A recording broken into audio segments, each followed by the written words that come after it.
Hello friends, আবার চলে আসলাম নতুন একটি ফটো এডিটিং টিউটোরিয়াল ভিডিও নিয়ে। আজকের ভিডিওতে দেখাবো কিভাবে আপনারা এইরকম অ্যাস্থেটিক প্রোফাইল ফটো ক্রিয়েট করতে পারবেন। বর্তমান সময় এই ধরনের প্রোফাইল ফটোগুলো অনেক বেশি ট্রেন্ডিং এ আছে। পিক্সেল ল্যাব অ্যাপ্লিকেশন ব্যবহার করে আমরা এই ধরনের প্রোফাইল ফটো ক্রিয়েট করব খুব সহজে। যারা শিখতে চান ভিডিওটা কন্টিনিউ করবেন লাস্ট অবধি। তো চলুন আজকের ভিডিওটা শুরু করতে যাক। ওয়েল ফ্রেন্ডস, আপনারা দেখতে পাচ্ছেন এখন আমি মোবাইলের স্ক্রিনে আছি। সর্বপ্রথম আমরা আমাদের ফোনের ক্রোম ব্রাউজারটাকে অন করব। অন করে এখানে সার্চ অপশনে গিয়ে আমরা সার্চ করব রিমুভ বিজি লিখে। ওকে, রিমুভ বিজি লিখে সার্চ করার পর সর্বপ্রথম যে ওয়েবসাইটটি চলে আসবে এটার উপর এটা ক্লিক করে দেবো। এখানে আসার কারণ হচ্ছে আমাদেরকে একটি ফটোর ব্যাকগ্রাউন্ড রিমুভ করতে হবে। তো আপনারা এখানে আসবেন, আসার পর আপনাদের একটা ফটোর ব্যাকগ্রাউন্ড রিমুভ করে নেবেন। আমরা এখানে আপলোড ফটোতে ক্লিক করে দিলাম, দেন এখান থেকে আমরা একটা ফটো নেব। তো আমি এই ফটোটা নিয়ে আপনাদেরকে দেখাচ্ছি। এই ফটোর উপর ক্লিক করে দিলে এখানে অটোমেটিক আমাদের ফটো যে ব্যাকগ্রাউন্ডটা থাকবে এটা রিমুভ হয়ে যাবে। জাস্ট এতটুকুই কাজ, এখানে আর কোনো কাজ নেই। দেখতে পাচ্ছেন আমাদের ফটোর ব্যাকগ্রাউন্ডটা রিমুভ হয়ে গেল। আমরা এটাকে ডাউনলোড করে আমাদের ফোনে নিয়ে নেব। আমরা ডাউনলোড অপশনে ক্লিক করে দিলাম, দেন এটা ফ্রিতে ক্লিক করে দিলাম। আর আমার ফ্রিতে আমাদের গ্যালারিতে সেভ হয়ে গেল। আমরা কেটে দিলাম। তারপর আমরা এখান থেকে সরাসরি ফটো পিক্সেল অ্যাপ্লিকেশনটা ওপেন করে নেব। ওকে, তারপর আমরা আমাদের গ্যালারিতে চলে যাব। এখানে ফ্রম গ্যালারি চলে আসবে। গ্যালারিতে ক্লিক করে আমাদেরকে একটি ব্যাকগ্রাউন্ড নিতে হবে, ব্যাকগ্রাউন্ড ফটো নিতে হবে। এটা আমরা এখানে নিয়ে আসবো। ওকে, আসার পরে এই ব্যাকগ্রাউন্ড ফটোগুলো আপনারা কোথায় পাবেন আমি ভিডিও শেষে বলে দিচ্ছি। তো ভিডিওটা শেষ অবধি কন্টিনিউ করে থাকেন।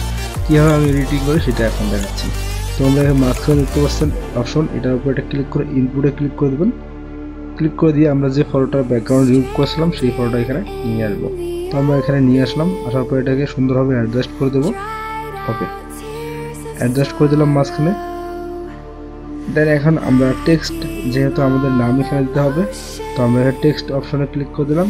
দেন এখানে প্লাস টেক্সটে ক্লিক করে নিউ টেক্সট চলে আসলো। নিউ টেক্সটটাকে কেটে দিয়ে আমরা আমাদের মতো করে একটা সুন্দর নাম নিয়ে দেবো। তো আমি আপনাদেরকে দেখানোর জন্য যে কোনো একটা নাম নিলাম। নামটাকে এভাবে আমরা সুন্দর করে একটু হালকা করে বাঁকাই করে দেবো। চাইলে আপনার মতো করে আপনি সাজিয়ে নিতে পারেন। দেন এখানে স্ক্রল করলে আমরা অনেক ফন্ট পেয়ে যাবো, ফন্ট অপশনে চলে যাবো। দেন নিচে স্ক্রল করলে এখানে অনেক ফন্ট পেয়ে যাবেন, ইংরেজি ফন্ট। এখান থেকে একটা ফন্ট আপনি নির্বাচন করবেন আপনার যে ফন্টটা ভালো লাগে।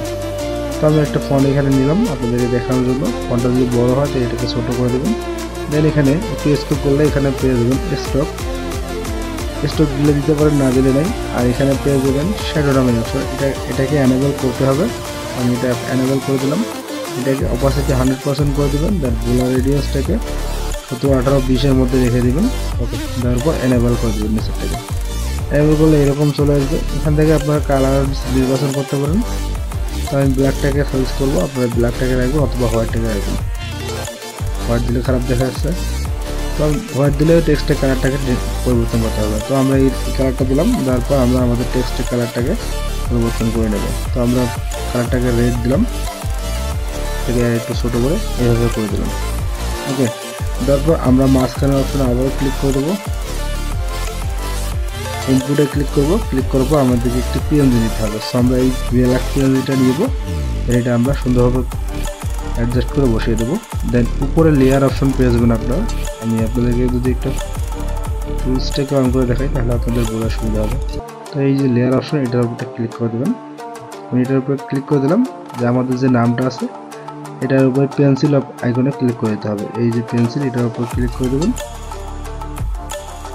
তারপর এই অপশনে ক্লিক করে দিতে হবে। আমি আবার দেখাচ্ছি। ওকে, এই যে অপশনে ক্লিক করে দেবেন। এটা টেক্সটটা উপরে উঠে যাবে, দেন এরকম হয়ে যাবে, দেখতে পাচ্ছেন। তো আরেকটা কথা সেটা হচ্ছে আপনারা চাইলে পিছনের ব্যাকগ্রাউন্ডটাকে কালার চেঞ্জ করে নিতে পারবেন। এখানে এই যে অপশনটিতে ক্লিক করে দিতে হবে, ওই কর্নারে অপশনটিতে ক্লিক করে দিলে SUE এই অপশনে ক্লিক করে দিলে এটাকে যদি আপনারা কমায় বাড়াই দেন তাহলে দেখবেন পিছনের ব্যাকগ্রাউন্ডটা সুন্দরভাবে চেঞ্জ হয়ে যাচ্ছে। আপনাদের পছন্দ মতো একটা ব্যাকগ্রাউন্ড নিয়ে ঠিক অপশনে ক্লিক করবেন, ব্যাস আপনাদের কাজ শেষ। এখন ফটোটাকে আপনারা সেভ করবেন গ্যালারিতে। তার জন্য আপনারা উপরে অপশনে সেভ অপশন পেয়ে যাবেন, এখানে ক্লিক করে দেবেন। আমি সেভ অপশনে ক্লিক করে আমার মেমোরিতে এটা সেভ হয়ে গেল। এখন কথা আছে ব্যাকগ্রাউন্ডটা কোথায় পাবেন, আমার ভিডিও ডিসক্রিপশনে একটা টেলিগ্রাম লিঙ্ক থাকবে, সেখান থেকে আপনারা ডাউনলোড করে নেবেন খুব ইজিলি। আর নেওয়ার পর আপনার কাজগুলো ইজিলি করতে পারবেন। তো এই ছিল আজকের ভিডিওটা ভালো লাগলে একটা লাইক করে দাও, আর চ্যানেল দর্শক চ্যানেলটিকে সাবস্ক্রাইব করে সাপোর্ট করো। ভালো থাকো, সুস্থ থাকো, কথা হবে নতুন একটি ভিডিওতে। তখন পর্যন্ত আল্লাহ হাফেজ।